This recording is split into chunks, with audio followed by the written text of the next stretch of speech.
আলহামদুলিল্লাহ ওয়াহদাহু ওয়াসসালাতু ওয়াসসালামু আলা মান লা নাবিয়্যা বা'দাহু আম্মা বা'দ ফাআউযু বিল্লাহি মিনাশ শাইতানির রাজীম বিসমিল্লাহির রহমানির রহিম। প্রশংসা আল্লাহ সুবহানাহু ওয়া তাআলার জন্য, শান্তি অবতীর্ণ হোক রাসূল সাল্লাল্লাহু আলাইহি ওয়াসাল্লামের প্রতি। আজকের দার্সে প্রায় 5টি হাদিস পড়ব এবং অনেক সুন্দর, অনেক চমৎকার, অনেক অর্থবহ এবং কিছু হাদিস অনেক বড় ইবারতের দিক দিয়ে, সাইজের দিক দিয়ে অনেক বড় হাদিসও ইনশাআল্লাহ আমাদের সামনে দিয়ে যাবে।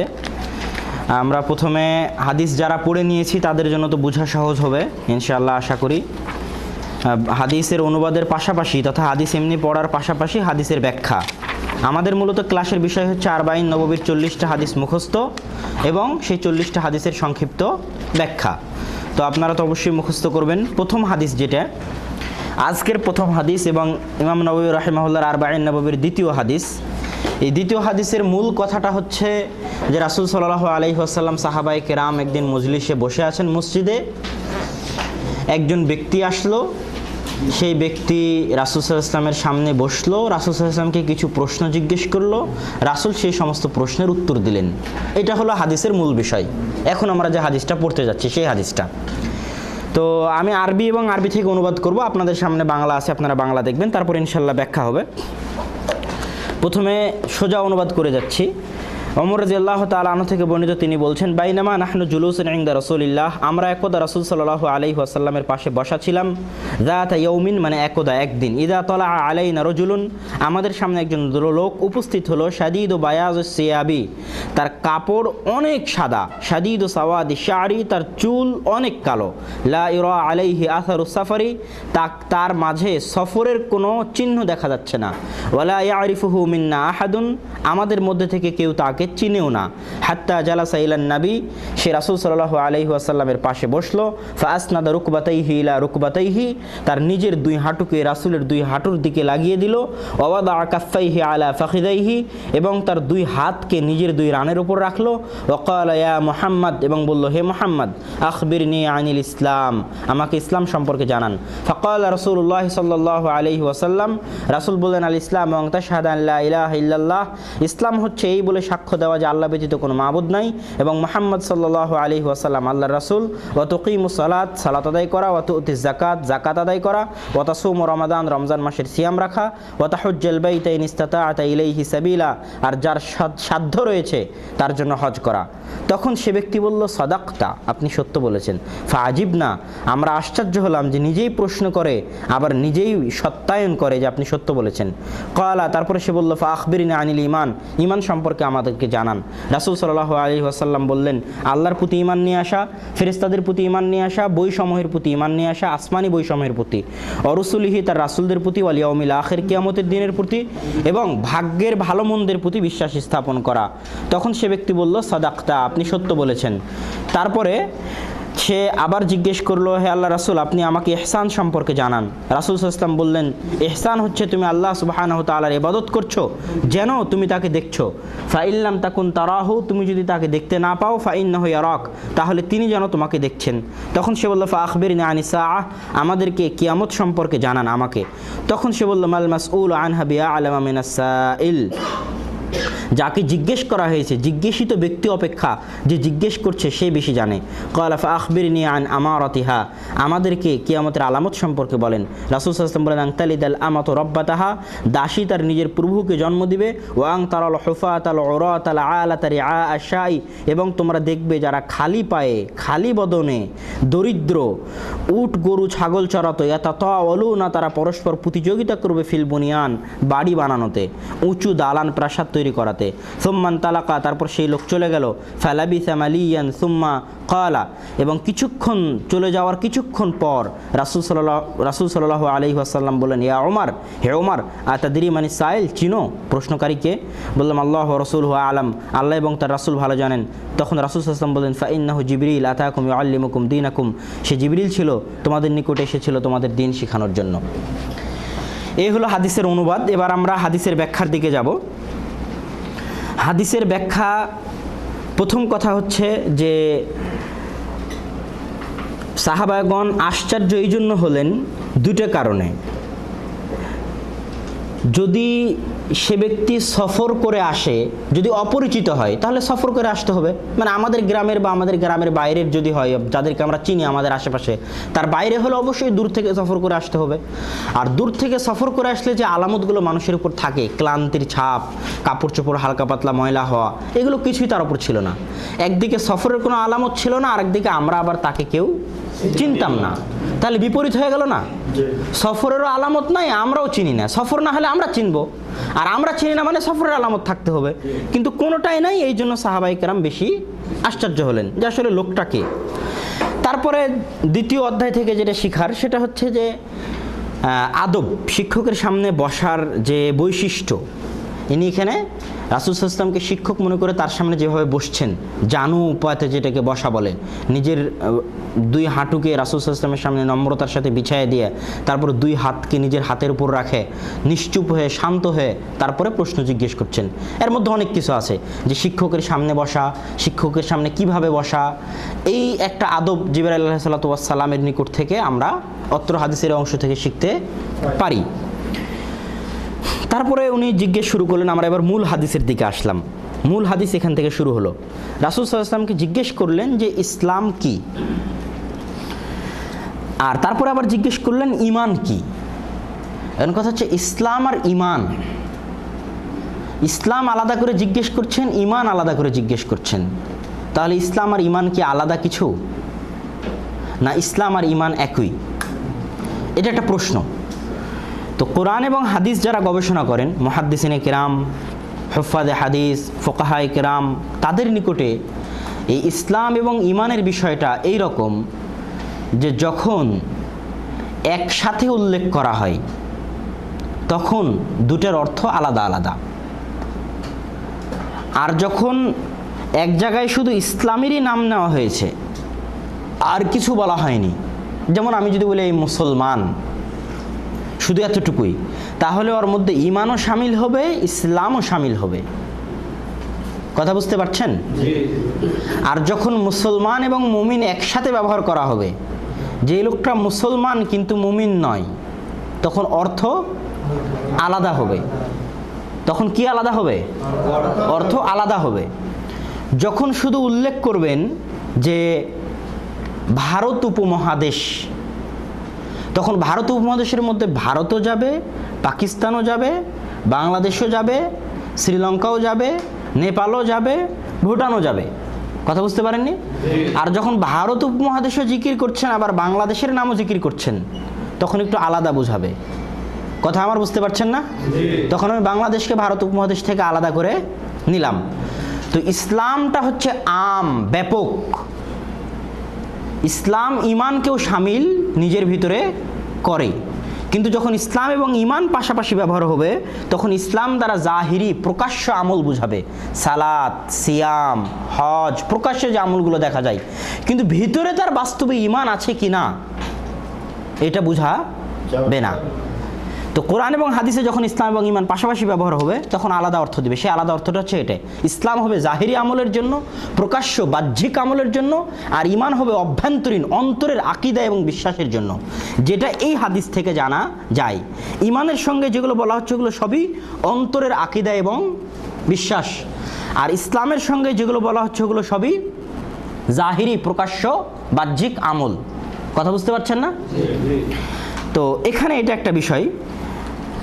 আর অবশ্য হাদিসের শুরুতে একটা কথা বলে নেওয়া লাগতো, যে আমরা যে হাদিসটা পড়ছি এই হাদিসটার বিষয়ে মুহাদ্দিসদের মন্তব্য হচ্ছে যে সূরা ফাতিহা যেমন পুরো কোরআনের সারমর্ম, তেমনি এই হাদিসটা হচ্ছে পুরো সুন্নাহ, যত হাদিস আছে সকল হাদিসের সারমর্ম। মানে ইসলামকে ঘিরে রেখেছে এই হাদিসটা, পুরো ইসলামকে। তো এইটাই এই হাদিসের গুরুত্ব। তো এখানে গেল ইসলাম এবং ঈমানের বিষয়। এখন ঈমানের বিষয়ে যেহেতু হাদিসের ব্যাখ্যা করব, শুধু সব কিছু যারা বুঝবেন আলহামদুলিল্লাহ মাশাআল্লাহ বুঝবেন। ঈমানের সঙ্গে হচ্ছে আত-তাসদীক বিল কলব ওয়াল ইকরার বিল লিসান ওয়াল আমাল বিল আরকান, অন্তর দিয়ে বিশ্বাস করা, মুখে স্বীকৃতি দেওয়া, আমলে পরিণত করা। আমার সাথে বলেন দেখি, ঈমানের সঙ্গে হচ্ছে অন্তর দিয়ে বিশ্বাস করা, মুখে স্বীকৃতি দেওয়া, আমলে বাস্তবায়ন করা, এটা হচ্ছে ঈমানের সঙ্গে। এখন এই ঈমানের সঙ্গে নিয়ে ইখতিলাফ হয়েছে। অতীতের ফেরকাগুলোর মধ্যে, এবং এর উপর ভিত্তি করে সকল ফেরকা। এটা একটু হলেও বুঝতে হবে এবং অনেক গুরুত্বপূর্ণ বিষয়। যারা খারিজি তারা এই সঙ্গেটাকে হুবহু বাস্তবায়ন করে যে অন্তর দিয়ে বিশ্বাস, মৌখিক স্বীকৃতি, আমলে বাস্তবায়ন। অন্তর দিয়ে বিশ্বাস করেন, মুখে স্বীকৃতি দেন, কিন্তু আমলে বাস্তবায়ন নেই, নামাজ ঠিক মতো পড়েন না, কথা বুঝতে পারেননি, গান শুনছেন, তাহলে সাথে সাথে আপনাকে কাফের বলে দিবে খারেজিরা, এবং আপনার রক্ত হালাল, আপনাকে হত্যা করা জায়েজ আমলে বিন্দুমাত্র ত্রুটি হলে। মানে তিনটাকে ইমানের মূল ভিত্তি বানায় কারা? খারেজিরা।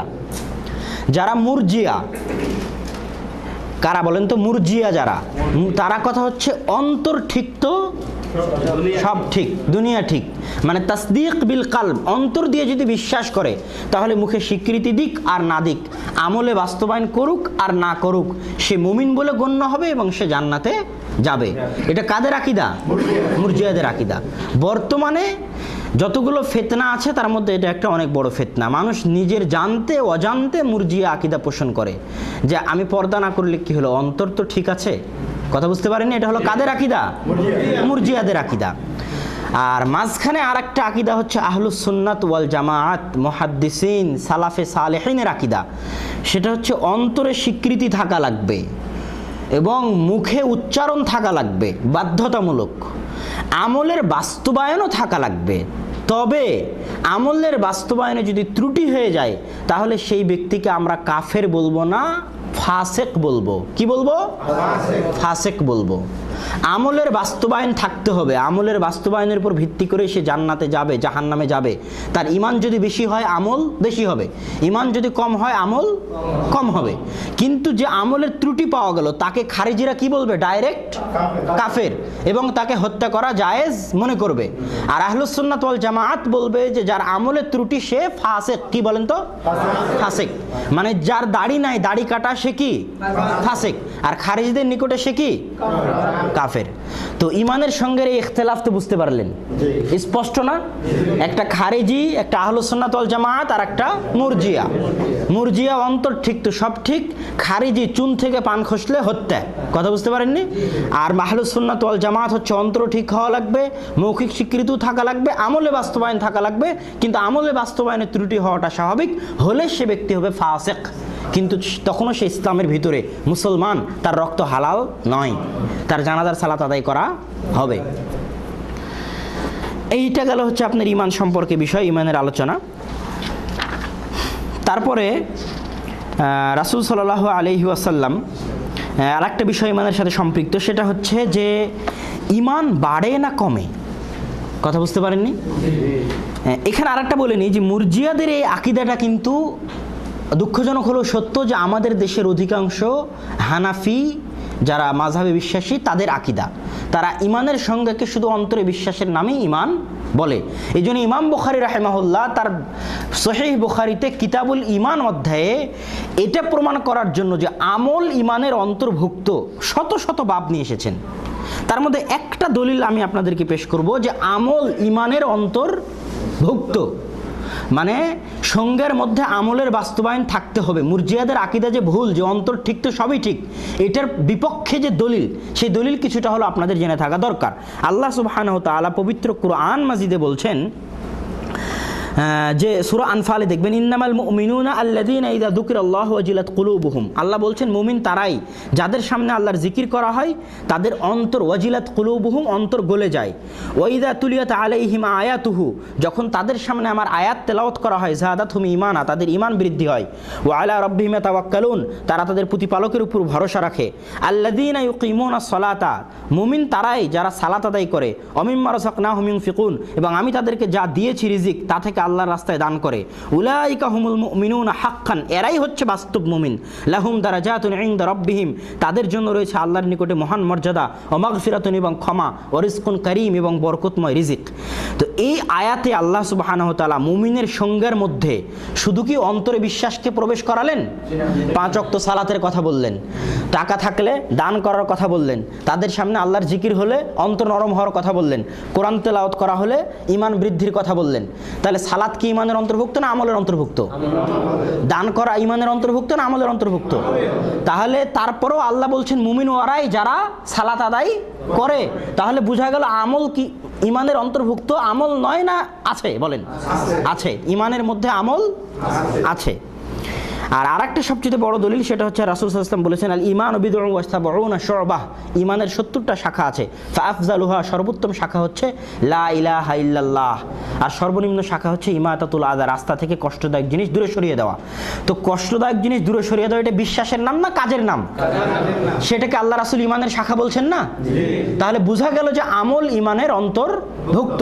সুতরাং মুরজিয়াদের আকীদা যে অন্তর ঠিক তো ঈমানের সব ঠিক, এ কথা চরম ভ্রান্ত। তারপরে আমরা আসবো যে ঈমান বৃদ্ধি কমে না বাড়ে। বাংলাদেশের যারা আমাদের হানাফি মাযহাবের ভাইরা যারা আছেন এবং মুরজিয়ারা, তারাও বিশ্বাস করেন যে ঈমানের কোনো বাড়তি কমতি নাই। অথচ পবিত্র কোরআনের যেমন আমরা পড়লাম সূরা আনফালের যে 2, 3, 4 আয়াত পড়লাম, এবং তারপরে আপনার সূরা ফাতিহার 4 নম্বর আয়াত লিখতে পারেন, সূরা ফাতিহার 4 নম্বর আয়াত, সূরা কাহফের 13 নম্বর আয়াত এবং সূরা মারিয়ামের 76 নম্বর আয়াত।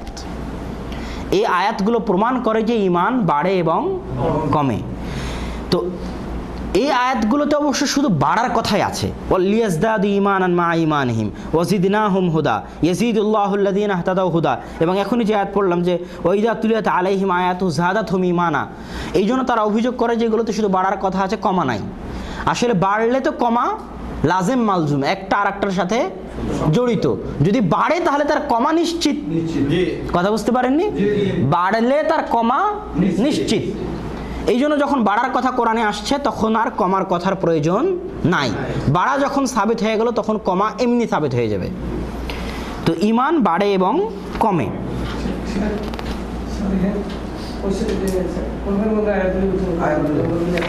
সূরা ফাতিহার 4 নম্বর আয়াত, সূরা কাহফের 13 নম্বর আয়াত, 13 আপনি যেটা তেলাওয়াত করছেন এটা কত নম্বর আয়াত, এবং সূরা মারিয়ামের 76 নম্বর আয়াত এবং সূরা আনফালের 2 নম্বর আয়াত। মারিয়াম 76, আনফাল 2। বাস, এই আয়াতগুলো প্রমাণ করে যে ঈমান বাড়ে এবং ঈমান কমে। তারপরে আমরা আসব এই হাদিসে রাসূল সাল্লাল্লাহু আলাইহি ওয়াসাল্লাম যখন ইসলামের কথা বললেন তখন সালাতের কথা বলেছেন, জাকাতের কথা বলেছেন, সিয়ামের কথা বলেছেন, হজ করার কথা বলেছেন। তারপরে ঈমানের কথা আসছে। ঈমানের কথা বলতে গিয়ে রাসূল সাল্লাল্লাহু আলাইহি ওয়াসাল্লাম আল্লাহর প্রতি বিশ্বাস, ফেরেশতাদের প্রতি বিশ্বাস, ওয়া কুতুবিহি বই তথা আসমানি কিতাবগুলোর প্রতি বিশ্বাস, ও রাসূলিহি তার রাসূলের প্রতি বিশ্বাস, এবং তারপরে বলছেন ওয়াল ইয়াউমিল আখির শেষ দিনের প্রতি বিশ্বাস, ওয়া তুমিনু বিল কদরি খাইরিহি ওয়া শাররিহি এবং তাকদীরের প্রতি বিশ্বাস। কথা বুঝতে পারছেন? এই তাকদীরের বিষয়ে পরে আমাদের সামনে একটা হাদিস আসবে আজকের ইনশাআল্লাহ দার্সেই, তখন আমরা ইনশাআল্লাহ তাকদীরের বিষয়টা আলোচনা করব। তারপরে আসছে প্রশ্ন হচ্ছে ইহসান কি? ইহসান মূলত অনুভবের বিষয়। ইহসানের সঙ্গে আমি আপনাকে বলে বোঝাতে পারবো না। ইহসানের সঙ্গে কি করার জিনিস বলেন তো? অনুভব করার জিনিস। আপনার অনুভূতি শক্তি, আপনার তাকওয়া যত বেশি, আল্লাহ ভীরুতা যত বেশি এবং আল্লাহ সুবহানাহু ওয়া তাআলাকে আপনি যত বেশি স্মরণ করেন, আল্লাহর প্রতি আপনার অনুভূতি শক্তি তত বেশি শক্তিশালী। তো আপনার অনুভূতি শক্তি যখন শক্তিশালী হবে তখন আপনি ইহসানের যে সংজ্ঞা আল্লাহ রাসূল দিয়েছে এটা বুঝতে পারবেন।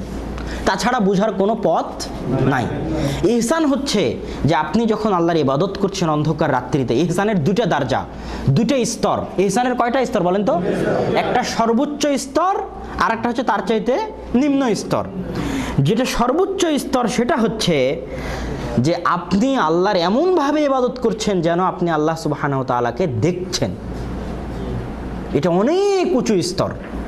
গভীর ঈমান, আল্লাহর প্রতি গভীর বিশ্বাস এবং হৃদয়ে কোনো প্রকার পাপ পঙ্কিলতা না থাকা, অত্যধিক তাকওয়া, রাতের অন্ধকারে উঠে ইবাদত করলে তখন এরকম একটা অনুভূতি আপনার ভিতরে আসতে পারে যে আপনি ইবাদত করছেন তো মনে হচ্ছে আপনি আল্লাহ সুবহানাহু ওয়া তাআলাকে নিজের সামনে দেখছেন। এটা হলো ইহসানের কি স্তর? সর্বোচ্চ স্তর। এই স্তরে যারা পৌঁছতে পারে না তার পরের স্তরে পৌঁছা আমাদের সকলের জন্য সহজ। আল্লাহকে দেখতে পারছেন না তো এতটুকু অনুভব তো করতে পারবেন যে আল্লাহ সুবহানাহু ওয়া তাআলা আমাকে দেখছেন। তো ইহসান কিসের জিনিস? অনুভব করার জিনিস। ইহসানের যে সংজ্ঞা আল্লাহ রাসূল দিয়েছে, এটা বাস্তবে বোঝা ততক্ষণ পর্যন্ত সম্ভব নয় যতক্ষণ না আপনি বাস্তবে অনুভব করতে পারছেন। তো ইহসানের দুটো স্তর, একটা হচ্ছে আপনি আল্লাহ সুবহানাহু ওয়া তাআলাকে দেখছেন, আর একটা হচ্ছে আল্লাহ সুবহানাহু ওয়া তাআলা আপনাকে দেখছে। আর ইহসান হচ্ছে, প্রথমে ইসলামের কথা নিয়ে আসলো, কথা বুঝতে পারেননি? কেননা একটা মানুষকে আপনি মুসলিম বলতে পারেন কিন্তু মুমিনের গ্যারেন্টি দিতে পারেন না, কেন মুমিন হচ্ছে অন্তরের বিষয়। তাহলে ইসলাম হচ্ছে সবচাইতে ব্যাপক এবং সবচাইতে আম। মুনাফিক যারা মুখে বলে আশহাদু আল্লা ইলাহা ইল্লাল্লাহ ওয়া আশহাদু আন্না মুহাম্মাদার রাসূলুল্লাহ, কিন্তু অন্তরে ঈমান নাই, তাকে আমরা কি বলবো? মুসলিম। কথা বুঝতে পারেননি? এবং সে মুসলিমদের মতো সুযোগ সুবিধা ভোগ করবে, মারা গেলে তার জানাজার সালাতও আদায় করা হবে, কিন্তু বাস্তবে তার অন্তরে ঈমান নাই। তাহলে সবচাইতে ব্যাপক স্তরটা হচ্ছে কি? ইসলাম। তারপরের স্তরটা কি? ঈমান, মুমিন। কথা বুঝতে পারেননি? যেটা একমাত্র আল্লাহ সুবহানাহু ওয়া তাআলা জানতে পারেন। আর তার চাইতে খাস স্তর, তার চাইতে উঁচু স্তর, সেটা হচ্ছে কি? ইহসান। তো একজন মুসলিমের উচিত, কথা বুঝতে পারেননি, আস্তে আস্তে উপরের দিকে যাওয়ার। আপনি এখন নামে মাত্র মুসলিম আছেন, আস্তে আস্তে ঈমানগুলো দৃঢ় করবেন, বিশ্বাসগুলোকে দৃঢ় করবেন আমলের পাশাপাশি। আল্লাহর প্রতি বিশ্বাস, আল্লাহর প্রতি ভরসা, তারপর আস্তে আস্তে ইহসানের দিকে যাবেন। কথা বুঝতে পারছেন না? তাহলে এই হাদিসে যে বিষয়গুলো জিকির করা হলো স্তর বাই স্তর। প্রথমটা সবচেয়ে ব্যাপক, তারপরেরটা তার চাইতে কম ব্যাপক, তারপরেরটা তার চাইতে বেশি খাস। তাহলে আল্লাহর বান্দাদের মধ্যে সবচেয়ে উঁচু স্তরের তারাই যারা মুহসিন। কথা বুঝতে পারেননি? তার চাইতে একটু কম স্তরের হচ্ছে মুমিন, আর তার চাইতে কম স্তরের হচ্ছে মুসলিম। তাহলে আমাদের চেষ্টা করা উচিত কি? সবসময় মুহসিন, ইহসানের দরজা পর্যন্ত পৌঁছার। আল্লাহ সুবহানাহু ওয়া তাআলা আমাদেরকে সেই তৌফিক দান করুক, আল্লাহুম্মা আমিন। তারপরে এখন প্রশ্ন যে কিয়ামত কখন হবে, এই খবর আমাকে দেন। তখন রাসূল সাল্লাল্লাহু আলাইহি ওয়াসাল্লাম বলছেন যে মাল মাসউল আনহা বিআলামা মিনাস সাইল, জিজ্ঞাসিত ব্যক্তির চাইতে যে জিজ্ঞেস করছে সেই বেশি জানে। তো রাসূল সাল্লাল্লাহু আলাইহি ওয়াসাল্লাম কিয়ামতের সময় নির্ধারণ করলেন না, আর এটা একমাত্র আল্লাহ সুবহানাহু ওয়া তাআলাই জানেন যে কিয়ামত কখন হবে। যদি সম্ভাবনাও বলা জায়েজ হতো, সম্ভাবনা যে আগামী এত বছরের মধ্যে কিয়ামত হতে পারে, তাহলে রাসূল এই জায়গায় এই জবাবই দিতেন যে আমি তো জানি না, তবে সম্ভাব্য আগামী 1400-1500 বছরের মধ্যে কিয়ামত হতে পারে। কিন্তু সম্ভাবনা বলাও জায়েজ নয়, কেন এটা পুরো আল্লাহ সুবহানাহু ওয়া তাআলার ইখতিয়ার, আল্লাহর ইলমি গায়েবের অন্তর্ভুক্ত, গায়েবের ইলমের অন্তর্ভুক্ত। দুনিয়ার কারো ক্ষমতা নাই যে সম্ভাব্য করেও বলে যে কিয়ামত হতে এতদিন বাকি আছে বা এতদিন পর কিয়ামত হতে পারে। এই সম্ভাবনা করাও কারোর জন্য উচিত নয়। কথা বুঝতে পারেননি? যদি উচিত হতো তো রাসূল সাল্লাল্লাহু আলাইহি ওয়াসাল্লাম এখানে বলতেন, কিন্তু তিনি কখনো বলেননি যে কিয়ামত এতদিনের মধ্যে হতে পারে। না সাহাবায়ে কেরাম কোনোদিন বলেছেন যে কিয়ামত এত বছরের মধ্যে হতে পারে, কোনো প্রমাণ নাই। কিয়ামতের বিষয়ে একদম চুপ, আল্লাহু আ'লাম, আল্লাহ জানেন কিয়ামত কখন হবে। কিয়ামতের যে আলামতগুলো যেমন রাসূল বলছেন, আরও এরকম আলামতের কথা অনেক হাদিসে আছে, সেগুলো আমরা মানুষের মাঝে বলতে থাকবো, আরও বলতে থাকবো যে হ্যাঁ এই আলামতটা পাওয়া গেছে, আলামতটা পাওয়া গেছে, আলামতটা পাওয়া গেছে। আর আল্লাহ তো কোরআন মাজিদে বলেছেন যে কিয়ামত হচ্ছে লাআতিন করিব জিদ্দান, অনেক নিকটবর্তী। তাহলে সেই যুগেও নিকটবর্তী ছিল। সহিহ হাদিস যে সুতা খসতে খসতে খসতে খসতে খসতে খসতে খসতে খসতে শেষ সুতা, যেই সুতাটা ছিঁড়তে বাকি আছে, সেই সময় রাসূল সাল্লাল্লাহু আলাইহি ওয়াসাল্লাম প্রেরিত হয়েছেন। কুবাইলা সাআহ আরবিতে ব্যবহার করা হয়েছে কুবাইলা, কাবাল মানে পূর্বে, আর কুবাইলা মানে অল্প পূর্বে। তা রাসূল সাল্লাল্লাহু আলাইহি ওয়াসাল্লামকে প্রেরণ করা হয়েছে কিয়ামতের অল্প পূর্বে, যখন দুনিয়ার আর শেষ সুতাটা ছিঁড়তে বাকি, তাহলে তখনই ছিল নিকটবর্তী কিয়ামত। তাহলে আজকে আরও নিকটবর্তী, এতটুকুই আমরা বলতে পারি। এখন রাসূল সাল্লাল্লাহু আলাইহি ওয়াসাল্লাম কিয়ামতের যে আলামত বললেন, দুইটা আলামত, যে আং তালিদাল আমাতু রব্বাতাহা, যে দাসী জন্ম দিবে তার রবকে, তার প্রতিপালককে, তার প্রভুকে। আর আরেকটা আলামত বললেন যে যারা খালি পায়ে চলতো, যাদের গায়ে কোনো কাপড় থাকতো না, কথা বুঝতে পারছেন না, এবং যারা ফকির, তিনটা গুণ, খালি পা, গায়ে কোনো কাপড় ছিল না, ফকির, এরা পরস্পরের প্রতিযোগিতা করবে 10 তলা 20 তলা 15 তলা 40 তলা বিল্ডিং বানানোর জন্য। এটা একটা আলামত। তো দুটো আলামত রাসূল সাল্লাল্লাহু আলাইহি ওয়াসাল্লাম বলেছেন। এই দুটো আলামতের ব্যাখ্যা কি? প্রথম আলামতের ব্যাখ্যা হচ্ছে, যেটা প্রায় সব মুহাদ্দিসিনে কেরাম দিয়েছেন, সেটা হচ্ছে এমন একটা সময় আসবে যখন মানুষ তার মায়ের সাথে এমন ব্যবহার করবে যেমনভাবে প্রভু তথা মালিক তার দাসীর সাথে ব্যবহার করে। দাসীর প্রভু, দাসীর মালিক তার সাথে যেরকম নিম্নমানের আচরণ করে, কর্মচারী হিসেবে, তার গোলাম হিসেবে, তার দাসী হিসেবে, এমন একটা সময় আসবে যখন মানুষ তার মায়ের সাথে ওই রকম খারাপ আচরণ, ওই রকম নিম্নমানের ব্যবহার করবে। তাহলে যেন, উর্দুতে বলে গোয়াকে, যেন মা কাকে জন্ম দিল? তার প্রভুকে, মনিবকে জন্ম দিল, তার মালিককে জন্ম দিল। কেননা তার সন্তান বড় হয়ে তার সাথে ওই রকমই ব্যবহার করছে যেরকম ব্যবহার একজন মনিব তার দাসীর সাথে করে। তো এটা একটা কিয়ামতের আলামত, এটা একটা ব্যাখ্যা। আর আরেকটা ব্যাখ্যা, যে এটা মানে আমি বলবো, আমার নিজের পক্ষ থেকে বলতে পারেন বা কোনো ওস্তাদের কাছ থেকে শোনাও বলতে পারেন, কিন্তু আমি বই পুস্তকে তেমন পাইনি। সেটা হচ্ছে যে জেনার পরিমাণ এত বেশি হয়ে যাবে, এত বেশি হয়ে যাবে, জেনার পরিমাণ এত বেশি হয়ে যাবে যে মা সন্তান জন্ম দিয়েছে, 15-20 বছর 25 বছর পর সন্তান মায়ের সাথে জেনা করছে, সন্তান জানে না এটা আমার মা। কথা আমার বুঝতে পারছেন না? কথা কি আমার বুঝতে পারছেন? তাহলে এখানে যখন সন্তান মায়ের সাথে জেনা করছে অথচ সন্তান জানে না এটা আমার মা, কেন জেনার পরিমাণ এত বেশি, কখন কোথায় জন্ম হয়েছে ফেলে দিয়ে চলে গেছে, যে আরও সন্তান হিসেবে জন্ম নিয়েছে, পরে যুবক হয়েছে, আবার ওই মায়ের সাথে দেখা হয়েছে এবং মায়ের সাথেই জেনায় লিপ্ত হচ্ছে। তাহলে যেন মনিব তার দাসীর সাথে ওই কাজ, মানে সন্তান তার মায়ের সাথে ওই কাজ করছে যেটা মনিব তার দাসীর সাথে করে। তা গোয়াকে যেন মা তার মনিবকে জন্ম দিল। তা এটার দ্বারা কি বোঝা যায়? যে জেনার আধিক্যতা হবে কিয়ামতের পূর্বে। তো এই হলো ওই আলামতের দুটা ব্যাখ্যা। কথা কি বুঝতে পারছেন আমার? আর আরেকটা যেটা দ্বিতীয় আলামত রাসূল সাল্লাল্লাহু আলাইহি ওয়াসাল্লাম বলেছেন, সেই দ্বিতীয় আলামতটা স্পষ্ট, এখানে বলার কিছু নাই। যাদেরকে আমরা আজকে রাখাল দেখছি, 3 নম্বর শ্রেণীর দেখছি, যাদেরকে আমরা মানে 3 নম্বর শ্রেণীর মানুষ হিসেবে জানি, যাদের কোনো বংশমর্যাদা নাই, আত্মমর্যাদা নাই, তারা হঠাৎ করে একদিন দেখবেন কি হয়ে গেছে, বাদশাহ হয়ে গেছে। নরেন্দ্র মোদী ট্রেনে চা বিক্রি করে খাতো, আজকে ভারতের প্রেসিডেন্ট, প্রধানমন্ত্রী। কথা বুঝতে পারছেন? বাস এটাই হলো এই হাদিসের ব্যাখ্যা। আর এই হাদিসের সাথে আরেকটা সম্পৃক্ত বিষয়, যেটা হচ্ছে যে জিবরাইল আলাইহিস সালাতু ওয়াস সালাম এখানে মানুষের আকার ধারণ করে এসেছিলেন। আর ওই যে যখন মারিয়াম আলাইহিস সালাতু ওয়াস সালামের নিকটে আল্লাহ সুবহানাহু ওয়া তাআলা পাঠালেন, তখনও কিন্তু পুরুষের আকার ধারণ করেই এসেছিলেন। ওই জন্য লজ্জা পাইছিলেন মারিয়াম আলাইহিস সালাতু ওয়াস সালাম। তো ওখান থেকে ওলামায়ে কেরাম ইস্তেদলাল করেছেন, এটা তো আছে এবং ওখান থেকে যে ফেরেশতাগণ হচ্ছেন পুরুষ, মানে লিঙ্গগত দিক দিয়ে ইহুদিরা বা খ্রিস্টানরা বা মুশরিকরা দাবি করত যে আল্লাহ সুবহানাহু ওয়া তাআলার মেয়ে হচ্ছে ফেরেশতারা। কথা বুঝতে পারেননি? তো এই দুটো প্রমাণ করে যে ফেরেশতারা হচ্ছে লিঙ্গগতভাবে কি পুরুষ। যদি নারী হতো তাহলে মারিয়াম আলাইহিস সালাতু ওয়াস সালামের কাছে আল্লাহ সুবহানাহু ওয়া তাআলা পুরুষ হিসেবে পাঠাতেন না। ওই সময় উপযুক্ত ছিল, প্রয়োজন ছিল একজন নারী হিসেবে উপস্থিত হওয়ার। কথা বুঝতে পারেননি? কিন্তু তারপরে ওখানে আল্লাহ সুবহানাহু ওয়া তাআলা পুরুষ হিসেবে পাঠালেন, মানে লিঙ্গগতভাবে ফেরেশতাগণ কি পুরুষ। এটা একটা কথা।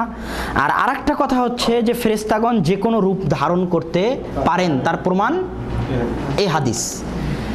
আর রাসূল সাল্লাল্লাহু আলাইহি ওয়াসাল্লাম জিবরাইল আলাইহিস সালাতু ওয়াস সালামকে তার আসল রূপে, হাকিকি রূপে, এখানে তো মানুষ হিসেবে আসলো, আসল রূপে তার জীবনে মাত্র 2 বার দেখেছিলেন। একবার হচ্ছে যখন রাসূল সাল্লাল্লাহু আলাইহি ওয়াসাল্লামের কাছে ওহী আসার পর ওহী বন্ধ হয়ে যায় এবং তিনি অস্থির হয়ে যান। ওই সময় হঠাৎ করে আসমানের দিকে দেখেন পুরো আসমান ঘিরে আছে। তো এটা জিবরাইল আলাইহিস সালাতু ওয়াস সালাম। আর একটা হচ্ছে যখন সিদরাতুল মুনতাহা, মেরাজের সময়, আল কোরআন মাজিদ আল্লাহ সুবহানাহু ওয়া তাআলা বলছে সুম্মা দানা ফাতাদাল্লা ফাকানা কাবা কাউসাইনি আও আদনা। তো ওই সময় সিদরাতুল মুনতাহায় জিবরাইল আলাইহিস সালাতু ওয়াস সালামকে তার আসল আকৃতিতে দেখেন। তো এই হলো 2টা জায়গায় জিবরাইল আলাইহিস সালাতু ওয়াস সালামকে আসল আকৃতিতে দেখা যাচ্ছে। তো আমরা মোটামুটি হাদিসের ব্যাখ্যা বলা যায় প্রায় শেষ করে ফেললাম। এই হাদিসে আরেকটা বিষয় প্রমাণ পাওয়া যায়, সেটা হচ্ছে যে কোনো বিষয় যদি আমাদের না জানা থাকে, আমারই মনে করেন কোনো বিষয় জানা নাই, তাহলে রাসূল সাল্লাল্লাহু আলাইহি ওয়াসাল্লামের মতো কি বলা উচিত যে আমি এটা জানি না। রাসূল সাল্লাল্লাহু আলাইহি ওয়াসাল্লাম যদি বলতে লজ্জাবোধ না করেন যে কিয়ামত কখন হবে সেটা আমি জানি না, তাহলে আমি কে মাতাব্বরি করার এই জাতীয় বিষয়? কথা বুঝতে পারছেন? এটা একটা এই হাদিস থেকে শিক্ষণীয় বিষয়। এবং এই হাদিস থেকে আরও শিক্ষণীয় বিষয় সেটা হচ্ছে যে একজন মানে আলেম এবং মুতাআল্লিমের, একজন ছাত্র এবং শিক্ষকের আদব কি হবে, যেটা আমি শুরুতেই বললাম, চলাফেরা বা সামনে এসে বসা, প্রশ্ন করার ধরন, জিজ্ঞাসা করার ধরন এবং উত্তর দেওয়ার ধরন, এটাও এই পুরো হাদিস থেকে জানা যায়। তো আলহামদুলিল্লাহ, মাশাআল্লাহ, আমরা এই হাদিসের ব্যাখ্যা বলা যায় প্রায় শেষ করে ফেললাম। এই হাদিসের ব্যাখ্যা আলহামদুলিল্লাহ শেষ। আপনারা হাদিস কি আপনাদের সামনে স্পষ্ট? আলহামদুলিল্লাহ। এখন আমরা দ্বিতীয় হাদিসের দিকে যাই, তথা অত্রবের তৃতীয় হাদিস, আজকের দ্বিতীয় হাদিস। আবু আব্দুর রহমান আব্দুল্লাহ বিন ওমর ইবনুল খাত্তাব রাদিয়াল্লাহু তাআলা আনহু থেকে বর্ণিত, তিনি বলছেন, রাসূল সাল্লাল্লাহু আলাইহি ওয়াসাল্লামকে আমি বলতে শুনেছি, বুনিয়াল ইসলামু আলা খামসিন, ইসলাম হচ্ছে 5টা বিষয়ের উপর ভিত্তি স্থাপন করে। শাহাদাতু আল্লাহ ইলাহা ইল্লাল্লাহ, এই সাক্ষ্য দেওয়া যে আল্লাহ ব্যতীত কোনো ইলাহ নাই, ওয়া আন্না মুহাম্মাদার রাসূলুল্লাহ, এবং রাসূল সাল্লাল্লাহু আলাইহি ওয়াসাল্লাম আল্লাহ সুবহানাহু ওয়া তাআলার প্রেরিত রাসূল হচ্ছে মুহাম্মদ সাল্লাল্লাহু আলাইহি ওয়াসাল্লাম, ওয়া ইকামিস সালাহ, সালাত আদায় করা, ওয়া ইতাইজ যাকাত, যাকাত আদায় করা, যাকাত প্রদান করা, ওয়া হজ্জিল বাইতি, হজ করা, ওয়া সাওমি রমাদান, এবং রমজান মাসের সিয়াম রাখা।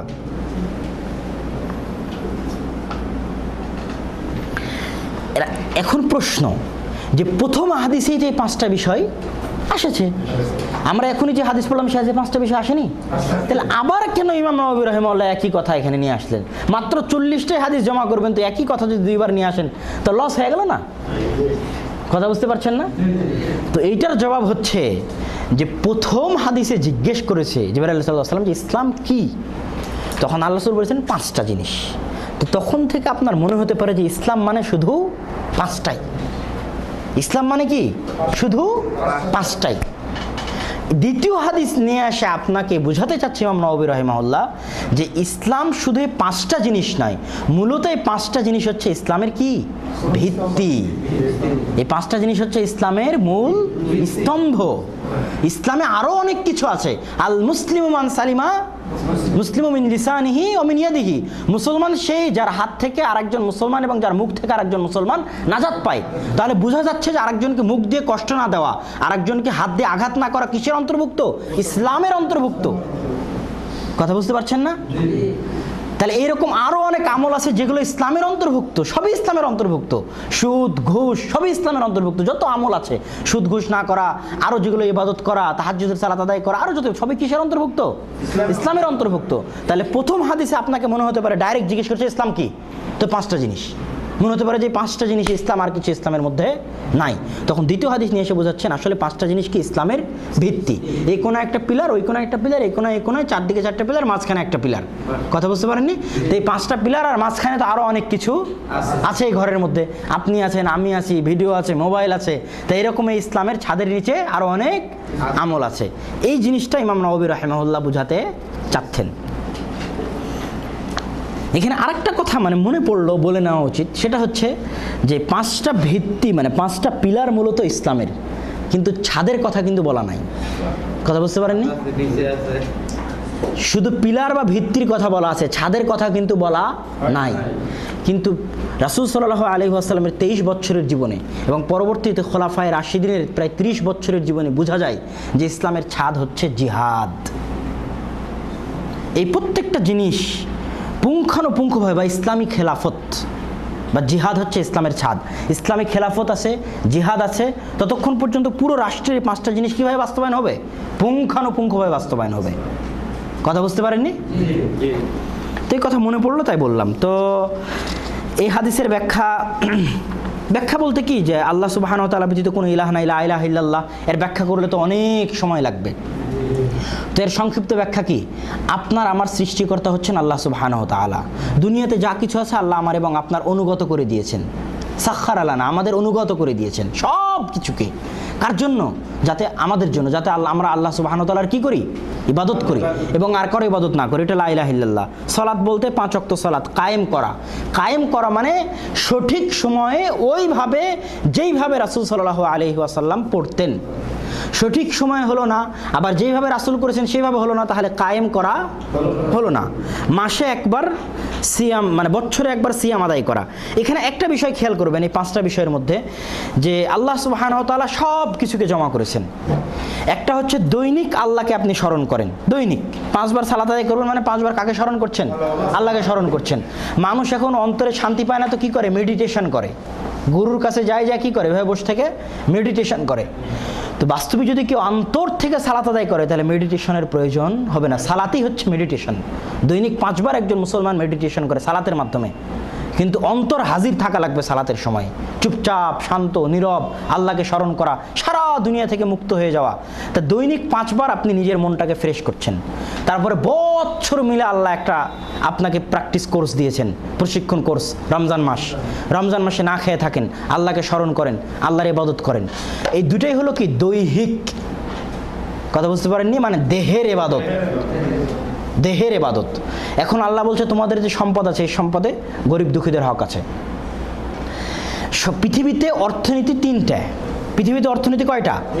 3টা। জাকাতের ব্যাখ্যাই এটা, এখন যেটা ব্যাখ্যা করছে এটাই জাকাতের ব্যাখ্যা। পৃথিবীতে অর্থনীতি 3টা। একটা হচ্ছে পুঁজিবাদী অর্থনীতি, একটা হচ্ছে সমাজ যারা যে কার্ল মার্কস, লেনিন, সমাজতান্ত্রিক অর্থনীতি।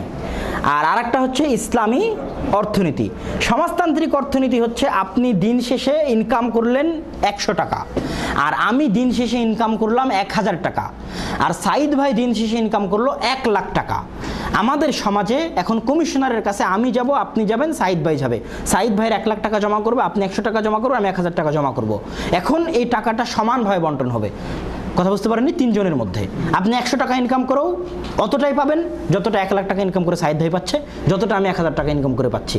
এটা হচ্ছে সমাজতান্ত্রিক অর্থনীতি, কার্ল মার্কস লেনিনের অর্থনীতি, যা মানুষের অর্থনৈতিক অধিকারকে ক্ষুণ্ণ করেছে সমাজকে সমান করার নামে।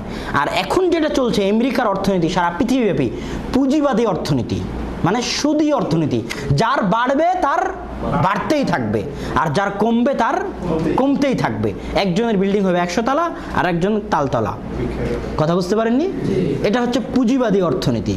আর ইসলামের অর্থনীতি হচ্ছে তুমি যা ইনকাম করছো ওটা তোমার, কিন্তু তোমার সম্পদে আর একজনের হক আছে। তোমার পাশে যে তালতলায় থাকছে তাকে তোমাকে দিতে হবে। সেটাই কি? যাকাত। এটা ফরজ, দিতেই হবে। কথা বুঝতে পারেননি? না দিলে একটা কোরআনের আয়াত হচ্ছে যে কিয়ামতের দিন পিঠে, কথা বুঝতে পারেননি, এই স্বর্ণ চাঁদি টাকা পয়সা এগুলো দিয়ে আযাব দেওয়া হবে।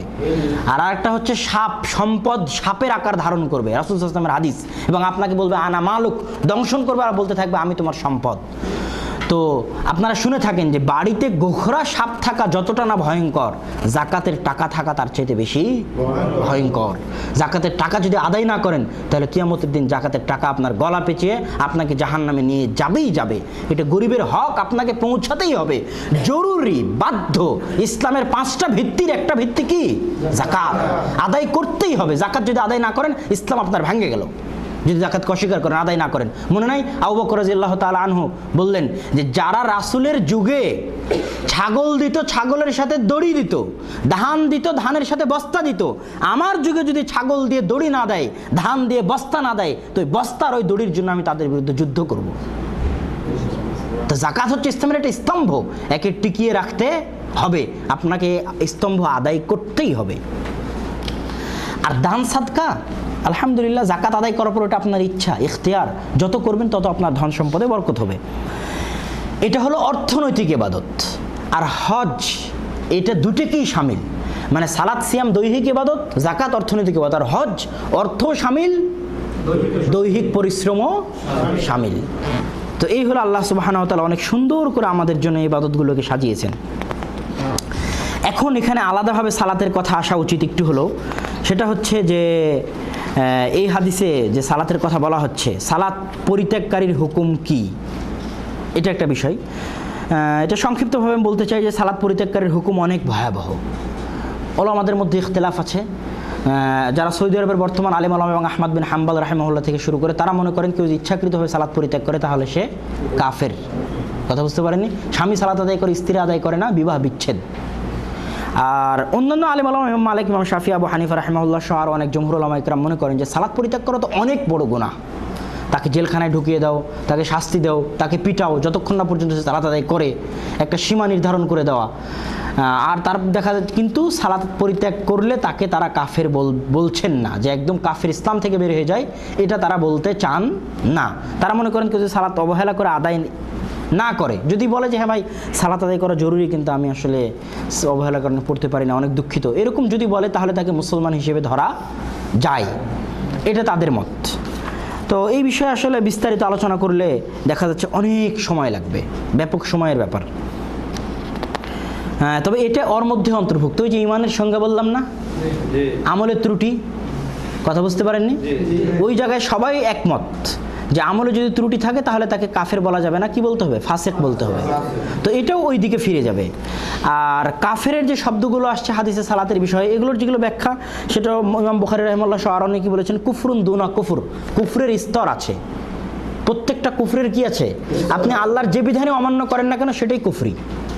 সর্বোচ্চ স্তর হচ্ছে আপনি আল্লাহকে সৃষ্টিকর্তা হিসেবে মানেন না, আপনি ইসলামকেই মানেন না। আর যত নিচে নামবেন সবগুলোই কুফরি। গান শুনছেন, কুফরি করছেন, কথা বুঝতে পারেননি? প্রত্যেক গুনাহের কাজ কি? কুফরি। ইমানের যেমন শাখা প্রশাখা আছে, কুফুরের তেমন কি আছে? শাখা প্রশাখা আছে। ইমানের যেমন আলা লা ইলাহা ইল্লাল্লাহ আর আদনা ইমাতাতুল আযা, এরকম কুফরেরও সর্বোচ্চ কি আল্লাহকে অস্বীকার করা, ওরকম সর্বনিম্নও কিছু আছে, কথা বুঝতে পারেননি? তো এখানে ইমানের যেমন সর্বনিম্নটা কেউ যদি না করে তাহলে তার ইমান যেমন বাতিল হবে না, কথা বুঝতে পারেননি?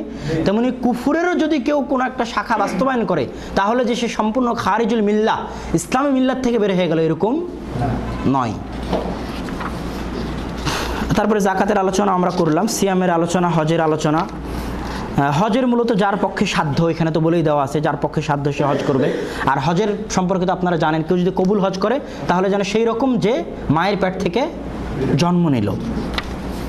আর সওমের বিষয়ে হাদিস, যে মান সামা রমাদান ঈমানান ওয়া ইহতিসাবান গুফিরা লাহু মা তাকাদ্দামা মিন যামবিহি, যে ব্যক্তি ঈমানের সাথে এবং নেকির আশায় রমজান মাসের সিয়াম পালন করলো তার পূর্বের সকল গুনাহ ক্ষমা হয়ে গেল।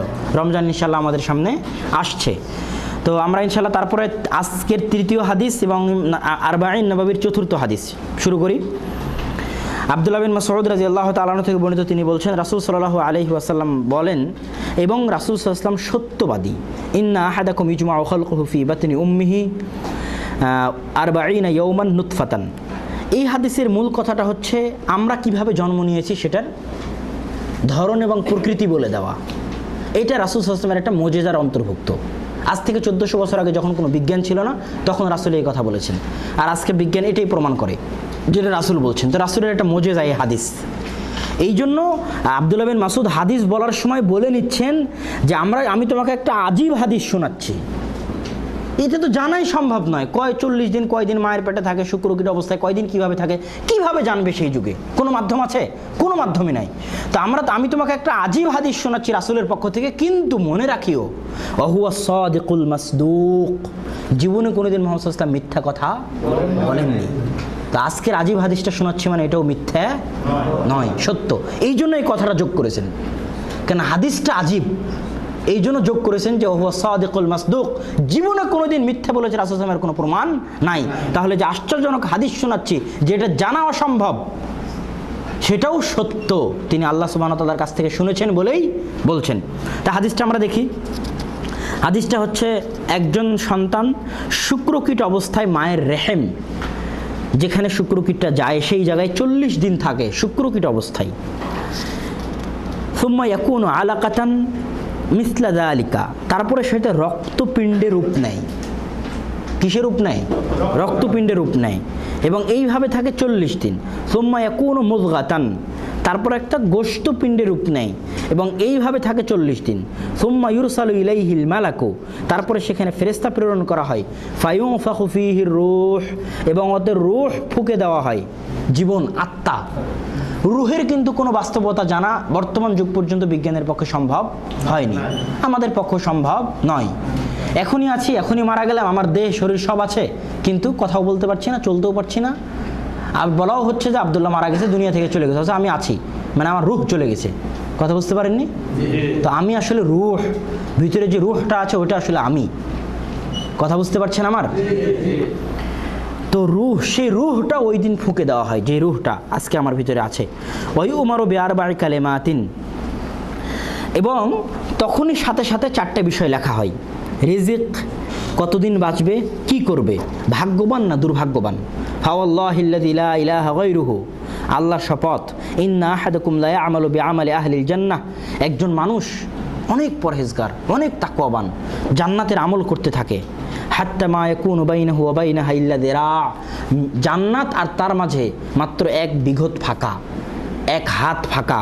ফায়াসবিকু আলাইহিল কিতাব, তার উপর তার ভাগ্য গালিব হয়ে যায়, তার ভাগ্য জয়ী হয়ে যায়। তার ভাগ্যে জাহান্নাম লেখা ছিল, ফায়ামালু বিআমালি আহলিন নার ফায়াদখুলুহা, তখন সে জাহান্নামের আমল করে এবং জাহান্নামে চলে যায়। মরার আগে জাহান্নামের আমল করে, আহলুন নারের আমল করে, খারাপ কাজ করে। ওয়া ইন্না আহাদাকুম লা ইয়ামালু বিআমালি আহলিন নার, আর তোমাদের মধ্যে একজন ব্যক্তি জাহান্নামের আমল করে, মানে খারাপ কাজ করে, সন্ত্রাসী, ডাকাত, গুন্ডা। মা ইয়াকুনু বাইনাহু ওয়া বাইনাহু ইল্লা যিরাউন, তার মাঝে আর তার জাহান্নামের মাঝে মাত্র বিন্দু পরিমাণ ফাঁকা, 1 হাত। কিন্তু মরার আগ সময়ে সে কিসের আমল করছে? জান্নাতের আমল করছে। ফাদাখালাল জান্নাহ, এবং জান্নাতে চলে যাচ্ছে। হাদিসটা অনেক আশ্চর্য না?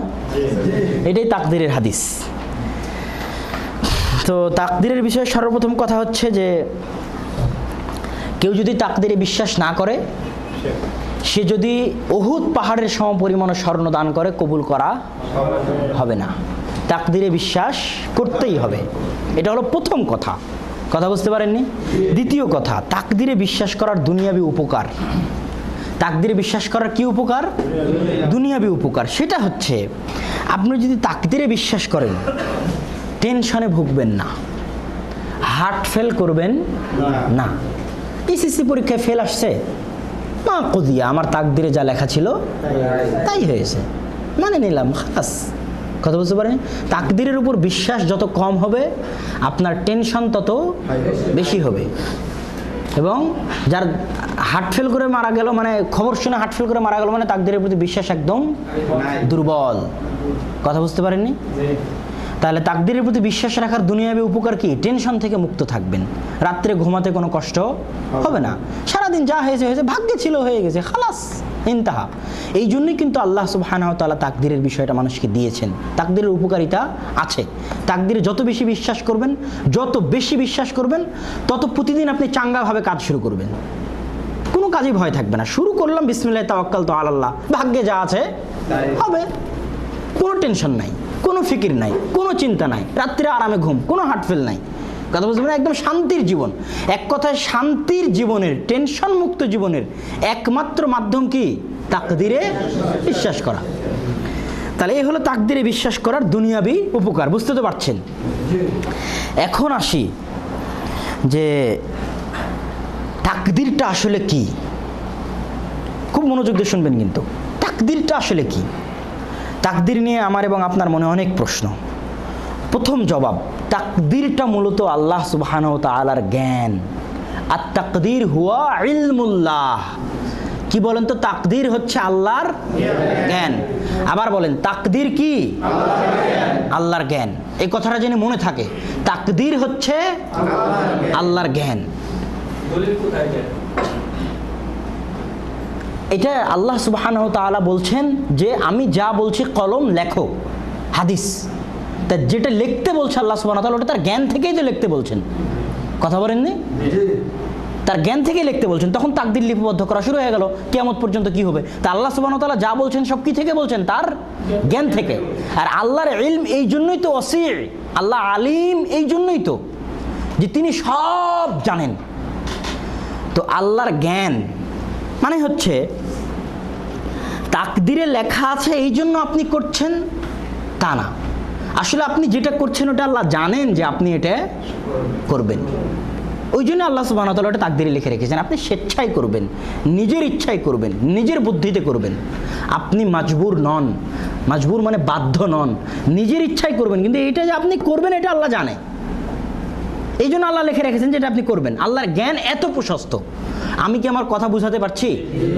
এই জিনিসটা যদি বুঝতে পারেন, তাহলে তাকদীর সম্পর্কে যত অভিযোগ আছে সব শেষ হয়ে যাবে।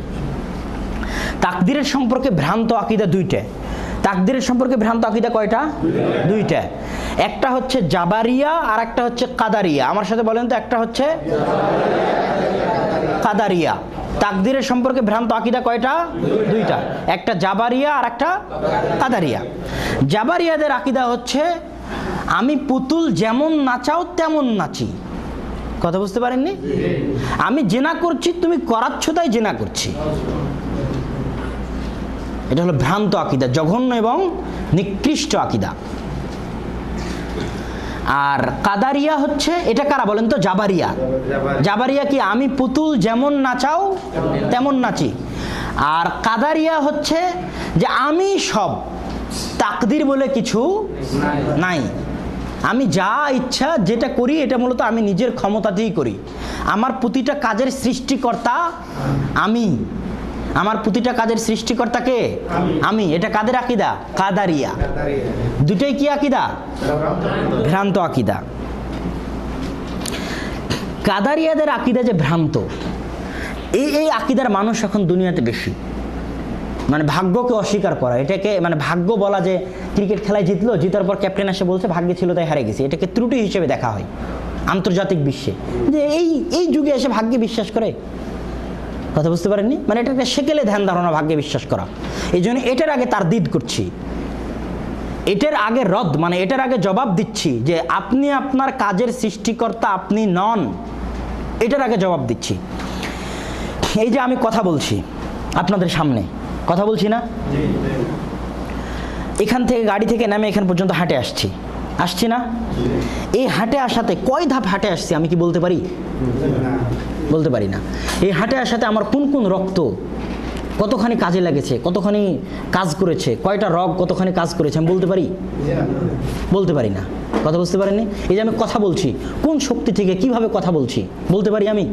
বলতে পারি না, অসম্ভব, গায়ের মুমকিন।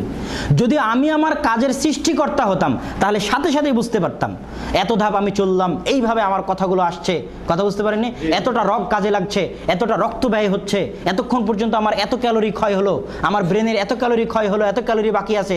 যদি আমি আমার কাজের সৃষ্টিকর্তা হতাম তাহলে আমি এগুলো সবই বলতে পারতাম। আমি এগুলো বলতে পারছি না, মানে আমি আমার কাজের সৃষ্টিকর্তা নই।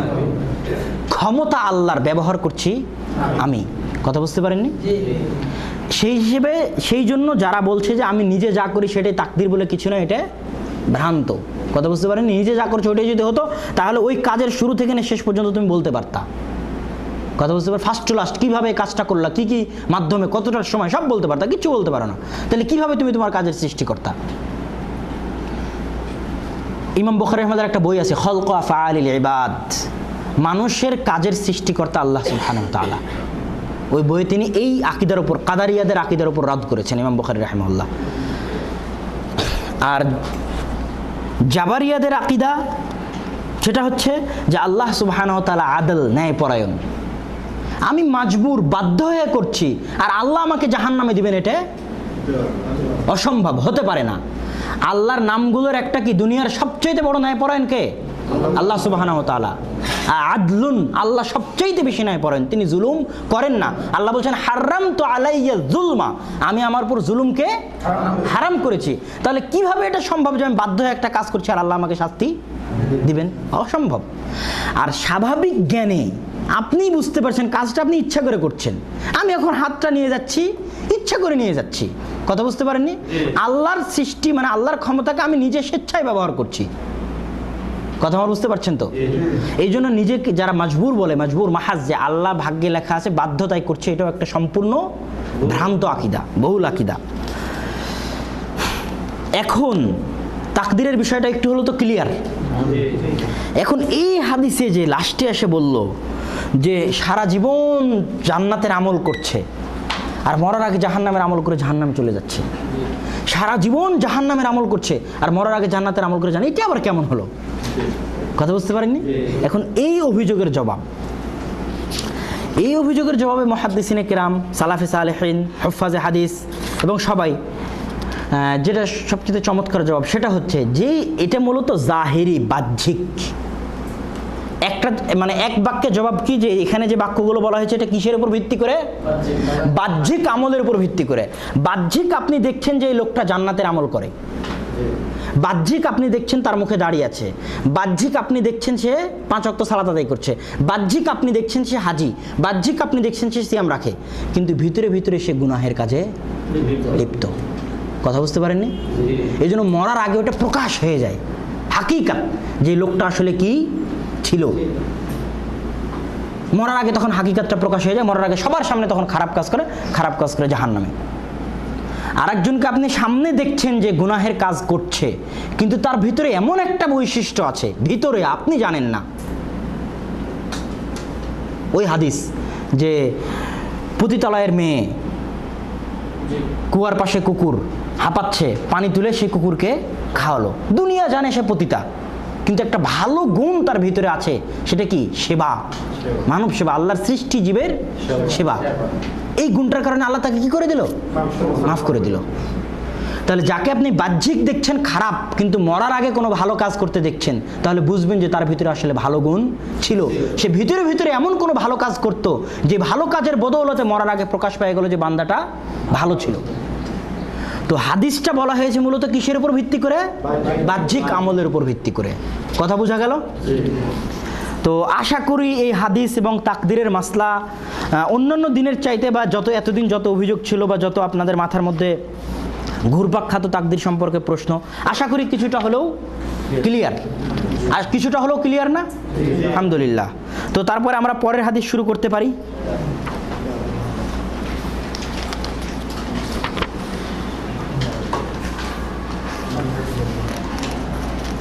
এই হাদিসটাই আজকের দার্সের,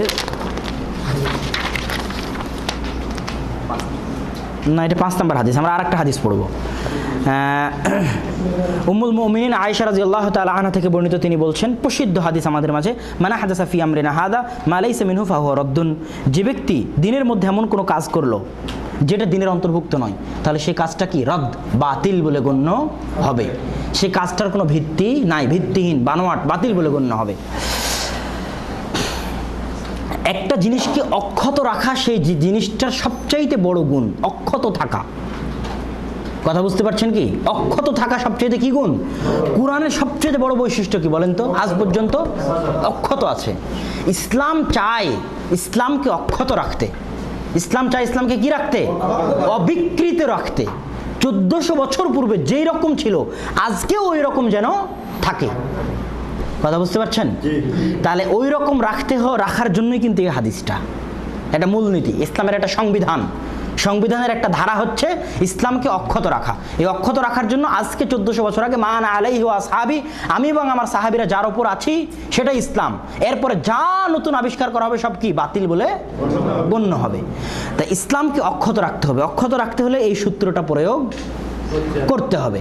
ইসলাম যদি বিকৃত হয়ে যায় তাহলে ইসলাম বিজয় লাভ করা সম্ভব নয়। আমি বিকৃত ইসলাম মানি। আমি মুসলমান কি মানি বলেন তো?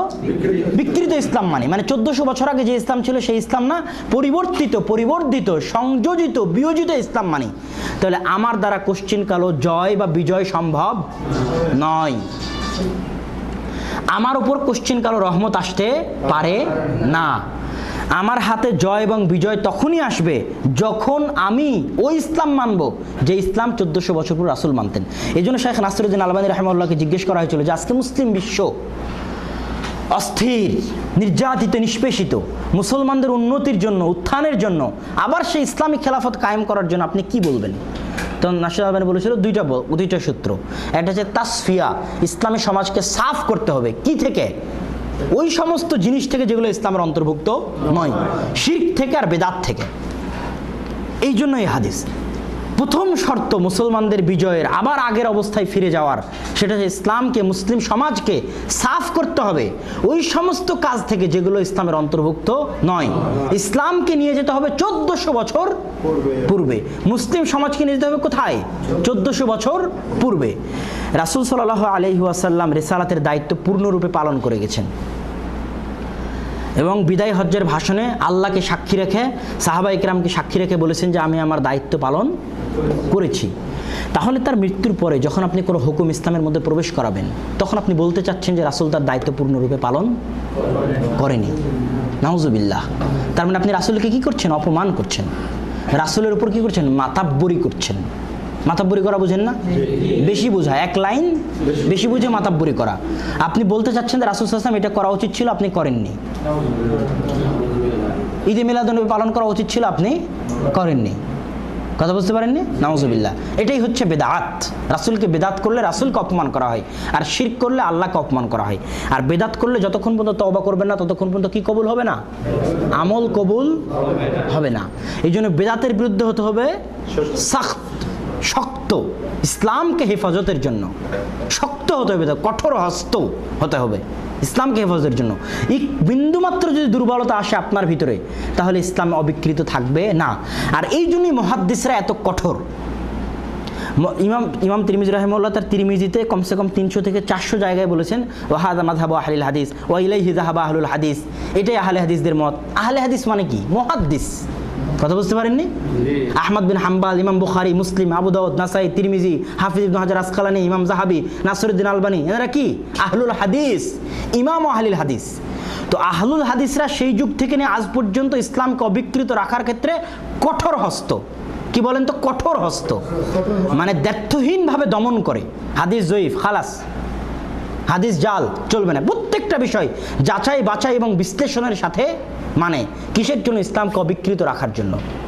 আল্লাহ সুবহানাহু ওয়া তাআলা আয়াত নাজিল করলেন, ইয়া আইয়ুহাল্লাযিনা আমানু সাল্লু, আল্লাহর প্রতি সবাই রাসূল সাল্লাল্লাহু আলাইহি ওয়াসাল্লামের প্রতি দরুদ পাঠ করে, সাল্লু আলাইহি ওয়া সাল্লামু তাসলিমা, তোমরাও আল্লাহ রাসূলের প্রতি কি করো?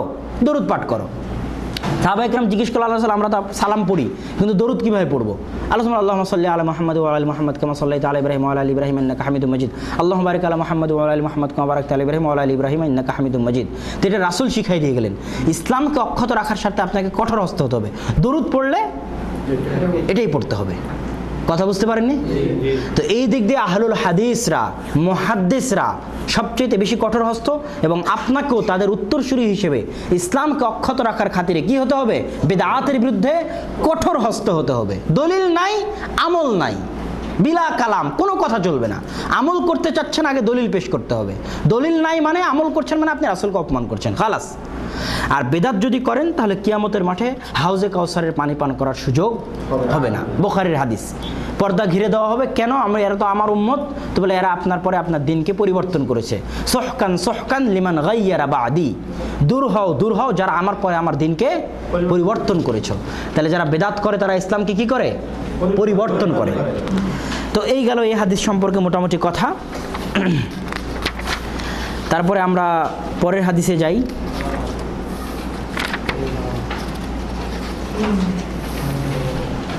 আজকের দার্সের শেষ হাদিস নু'মান বিন বশীর রাদিয়াল্লাহু তাআলা আনহু থেকে বর্ণিত। তিনি বলেন, সামি'তু রাসূলুল্লাহ সাল্লাল্লাহু আলাইহি ওয়াসাল্লাম, আমি রাসূল সাল্লাল্লাহু আলাইহি ওয়াসাল্লামকে বলতে শুনেছি, ইন্নাল হালালা বায়্যিনুন ওয়া ইন্নাল হারামা বায়্যিনুন ওয়া বাইনাহুমা উমুরুন মুশতাবিহাতুন লা ইয়ালামুহুন্না কাসীরুম মিনান নাস। নিশ্চয় হালাল প্রকাশ্য, হারাম প্রকাশ্য। ওয়া বাইনাহুমা উমুরুন মুশতাবিহাতুন, এবং তার মাঝে অনেক সন্দেহযুক্ত বিষয় রয়েছে। লা ইয়ালামুহুন্না কাসীরুম মিনান নাস, যা অনেক মানুষ জানে না। ফামানিত্তাকাশ শুবহাত, যে ব্যক্তি এই সন্দেহযুক্ত বিষয়গুলো থেকে নিজেকে হেফাজত করলো, ফাকাদ ইস্তাবরা আলি দীনিহি ওয়া ইরজিহি, সে নিজের দিনকে হেফাজত করলো। ওমান ওয়াকা ফি শুবহাত, এবং যে সন্দেহযুক্ত বিষয়গুলোতে পতিত হলো, ওয়াকা ফিল হারাম, সে হারামের মধ্যে পতিত হলো। কাররা ইয়ারা হাওলাল হিমা ইউশিকু আন ইয়াকা ফিহি, যেমন একজন রাখাল সীমান্তের পাশে গরু চড়ায়, ছাগল চড়ায়, সম্ভাবনা আছে যে সীমান্তের ওপারে মুখ দিয়ে দিবে। আলা ওয়া ইন্না লিকুল্লি মালিকিন হিমান, জেনে রাখো প্রতিটি বাদশার নিজস্ব এরিয়া রয়েছে। আলা ওয়া ইন্না হিমাল্লাহি মাহারিমুহু, আর আল্লাহর নিজস্ব এরিয়া হচ্ছে তার হারাম করা জিনিসগুলো। আলা ওয়া ইন্না ফিল জাসাদি মুদগাহ, আর জেনে রাখো নিশ্চয় শরীরে একটা গোস্তপিণ্ড রয়েছে, একটা টুকরা রয়েছে। ইযা সলহাত সলহাল জাসাদু কুল্লু, যদি সেটা ঠিক হয়ে যায় তাহলে সব ঠিক হয়ে যাবে। ওয়া ইযা ফাসাদাত ফাসাদাল জাসাদু কুল্লু, আর যদি সেটা নষ্ট হয়ে যায় তাহলে সব নষ্ট হয়ে যাবে। সেটা কি? আলা ওয়াহিয়াল কলব, সেটা হচ্ছে মানুষের অন্তর, হৃৎপিণ্ড।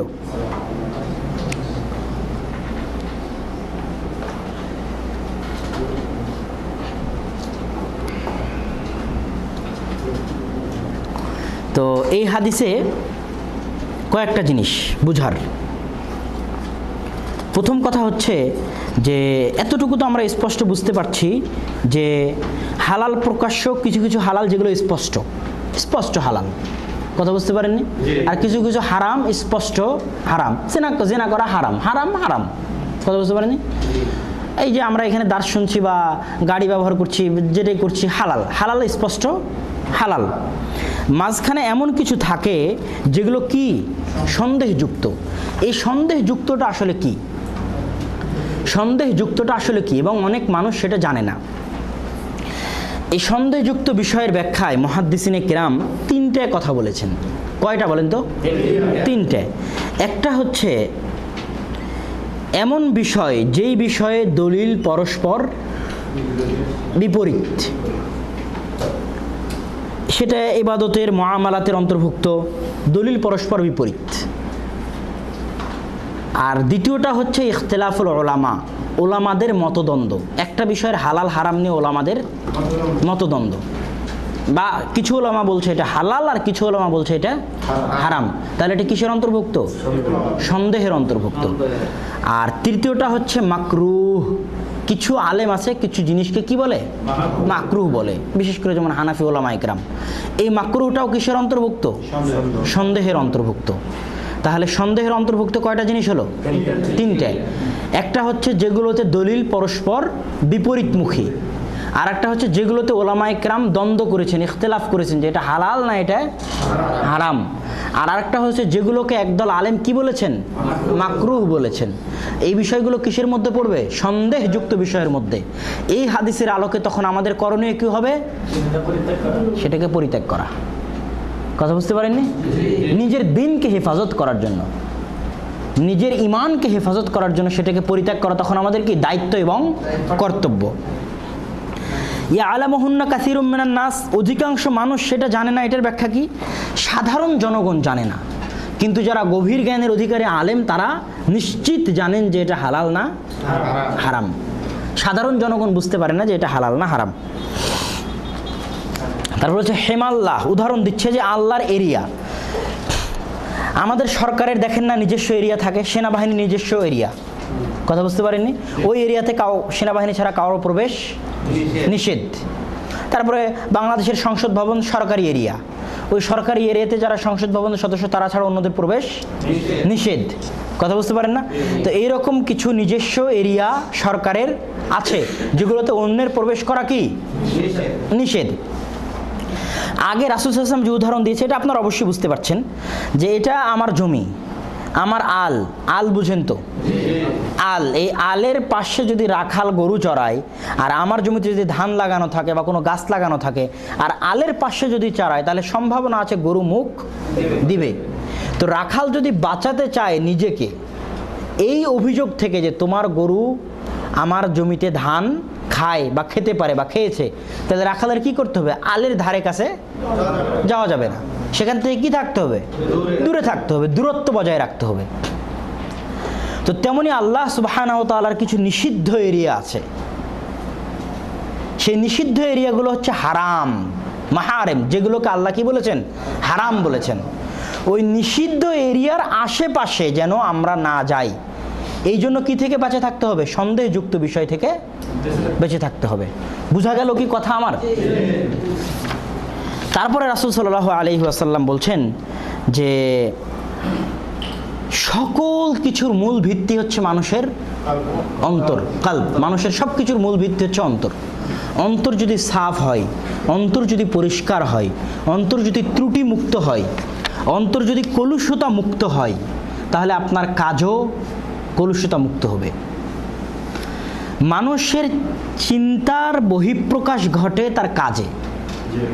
মানুষের কাজে তার কিসের বহিঃপ্রকাশ ঘটে? তার চিন্তা, ধ্যান ধারণা এবং বিশ্বাসের বহিঃপ্রকাশ ঘটে। আপনার মুখে দাড়ি আছে মানে আপনি বিশ্বাস করেন দাড়ি রাখা সুন্নাত, এটা আপনার চিন্তাধারা। কথা বুঝতে পারেনি? আপনি টাকনুর উপর কাপড় পরে আছেন মানে আপনার চিন্তাধারা যে টাকনুর উপর নিচে কাপড় পরা হারাম। তো আপনার কাজে আপনার চিন্তাধারা এবং বিশ্বাসের বহিঃপ্রকাশ ঘটছে। এই জন্য আজকের পৃথিবীতে সবচেয়ে বড় দ্বন্দ্বটা মূলত চিন্তার। টিভি, চ্যানেল, মোবাইল, ইন্টারনেট, বই, পুস্তক, মিডিয়া, পেপার, পত্রিকা সব কিছুকে ইহুদি খ্রিস্টান বিশ্ব কাজে লাগাচ্ছে আপনার সন্তানের চিন্তাধারাকে চেঞ্জ করার জন্য। কিকে চেঞ্জ করার জন্য? চিন্তাধারাকে চেঞ্জ করার জন্য। টিভিতে একটা নাটক দেখে, একটা ছবি দেখে তার চিন্তাধারা কি হচ্ছে? চেঞ্জ হচ্ছে। চিন্তাধারা যখন চেঞ্জ হবে অটোমেটিক সে নিজেও চেঞ্জ হয়ে যাবে। এই জন্য সবচেয়ে বড় যুদ্ধটা কিসের যুদ্ধ বলেন তো? চিন্তার যুদ্ধ। এই যে আফগানিস্তানে হামলা করে আফগানিস্তান দখল করে নিল, দখল করে নিয়ে কি মূলত এমন কিছু সিডি, এমন কিছু ভিসিডি, এমন কিছু আদর্শ, এমন কিছু বক্তব্য, এমন কিছু ব্রাক সমিতিকে সারা দেশে লাগায় দাও যাতে আফগানিস্তানের এই কট্টর ধর্মীয় পরিবেশের মানুষগুলোর চিন্তাধারা কি হয়ে যায়, চেঞ্জ হয়ে যায়। আজকের ধর্মগুলোকে যেন তারা সেকেলে মনে করতে থাকে, এমনভাবে প্রচার করো মিডিয়াতে, বক্তব্যতে, টিভিতে, নাটকের মাধ্যমে, সিনেমার মাধ্যমে, পেপার পত্রিকার মাধ্যমে, লেখালেখির মাধ্যমে, নতুন নতুন মালালা জন্ম দেওয়ার মাধ্যমে। তো সবচেয়ে বড় যুদ্ধটা কিসের যুদ্ধ? চিন্তার যুদ্ধ। এই যুদ্ধে আজকে মুসলমান সমাজ পিছিয়ে। মুসলমান মনে করছে ওরা আমাদের উপর আক্রমণ করছে, পারমাণবিক বম, হ্যান ত্যান, শেষ। আসলে না, ওদের মাথায় ওরা নিজেরাও জানে যে আমরা যুদ্ধটা করছি চিন্তার, অস্ত্রের নয়, শরীরেরও নয়। এই জন্য মুসলমানদের যদি বুদ্ধি থাকে, হুঁশ থাকে, তাহলে চিন্তার যুদ্ধ শুরু করা উচিত। যেমন আমি এখানে আছি, সৌদির কথাই বলি, সৌদি বাদশাহ বা সৌদি, তাদের এই যুদ্ধে অংশগ্রহণ করা উচিত। কিসের যুদ্ধ বলেন তো? চিন্তার যুদ্ধে। মিডিয়ার জগতে হারামাইন নামে রেডিও, হারামাইন নামে চ্যানেল, বাংলাতে, ইংরেজিতে, ফার্সিতে, যদি ইরানের রেডিও তেহরান থাকতে পারে, তো হারামাইন তেহরান মানে হারামাইন রেডিও থাকতে পারে না? পারে, অস্বাভাবিক কিছু না। মাধ্যমে কিসের যুদ্ধে অংশগ্রহণ করা? চিন্তার যুদ্ধে অংশগ্রহণ করা। আজকের যুগে যে চিন্তার যুদ্ধে বেশি জয়, মিডিয়ার প্রসারে, বক্তব্যে, লিফলেটে, মিডিয়াতে, পেপার পত্রিকাতে, যে যত বেশি আগায় সে তত বেশি জয়টা মূলত তার। এই জন্য যখন বাস্তব যুদ্ধ যখন শুরু হয়, তখন সাথে সাথে মিডিয়াতে প্রচারও শুরু হয়। মিডিয়াতে প্রচার করে একটা পরিবেশ তৈরি করে নেওয়া হয়, হ্যাঁ এখানে এটা আছে, ইরাকে অনেক বড় অস্ত্র আছে, ইরাকে হামলা করতে হবে, পরিবেশ হামলা, একটা পরিবেশ তৈরি করে নেওয়া। কিসের মাধ্যমে তৈরি হয়? এটা মিডিয়ার প্রচারের মাধ্যমে, চিন্তা চেতনার পরিবর্তনের মাধ্যমে। তাই এটাই রাসূল সাল্লাল্লাহু আলাইহি ওয়াসাল্লাম বলছেন যে সব কিছুর মূল ভিত্তি কি? মানুষের অন্তর। এই জন্য মানুষের অন্তরকে পরিবর্তন করার চেষ্টা আগে করতে হবে। এই জন্য যারা ডাইরেক্ট ক্ষমতায় গিয়ে ইসলাম বাস্তবায়ন করার স্বপ্ন দেখে, সেটা ভোটের মাধ্যমে হোক আর গুলির জোরে হোক, তাদের ধ্যান ধারণা কি? ভুল। আগে মানুষের চিন্তা চেতনা পরিবর্তন করতে হবে, মানুষের ধ্যান ধারণা পরিবর্তন করতে হবে। চিন্তা চেতনার যুদ্ধে বিজয় হয়ে গেলে, ধ্যান ধারণার যুদ্ধে বিজয় হয়ে গেলে ইসলাম এমনি প্রতিষ্ঠা হবে। তো এই আশা করি আমরা আজকের দার্স থেকে অনেক উপকার এবং অনেক জ্ঞান আল্লাহ আমাদেরকে যেগুলো দিলেন, যেগুলো জানলাম, যেগুলো নতুন শিখলাম, আল্লাহ সুবহানাহু ওয়া তাআলা সেগুলোতে বরকত দিন, সেগুলো জানার এবং মানার তৌফিক দান করুক, আল্লাহুম্মা আমিন। এবং আল্লাহ সুবহানাহু ওয়া তাআলা আমাদের এই খেদমতটাকে কবুল করুক, আল্লাহুম্মা আমিন। আর যারা উপস্থিত হচ্ছেন তারা অবশ্যই নিয়মিত উপস্থিত হবেন। আমি তো বললামই যে নিয়মিত উপস্থিত হলে আমার নিজের পক্ষ থেকেও ছোট্ট হলেও পুরস্কার থাকবে। আল্লাহ সুবহানাহু ওয়া তাআলা আমাদের তৌফিক দান করুক। আসসালামু আলাইকুম ওয়া রাহমাতুল্লাহি ওয়া বারাকাতুহু।